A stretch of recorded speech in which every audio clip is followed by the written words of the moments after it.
సినిమాలు ఇన్ని రోజుల నుంచి చేయకపోయినా కూడా సినిమా మీద ప్రేమ తగ్గిపోయింది అని కొంతమంది అనుకున్నాం. కానీ అంటే కొత్త రోల్స్లో మళ్ళీ అయితే కొత్తగా బాధ్యతలు, తర్వాత అనుభూతులు, ఇలా అన్నీ కొత్తవి అన్నీ అంటే ఎదురవడం వల్ల కొంచెం గ్యాప్ తీసుకున్నాను. కానీ ఇప్పుడు మళ్ళీ మీ ముందుకి వచ్చాను.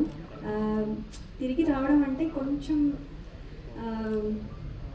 యాక్చువల్లీ భయంగాను, అలాగే కొంచెము సందేహాలు కూడా ఉంటాయి కాన్ఫిడెంట్గా ఉన్నా కూడా.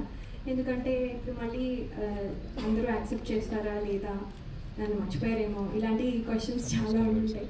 కానీ నాకు ఏంటంటే ఈ కథ వినంగానే డైరెక్టర్ శ్రీరామ్ వేణు గారు, అలాగే దిల్రాజు గారు, శిరీష్ గారు నా మీద ఉంచిన నమ్మకం, అలాగే టీం అందరూ నన్ను వెల్కమ్ చేసిన విధానం నాకు చాలా కాన్ఫిడెన్స్ ఇచ్చాయి.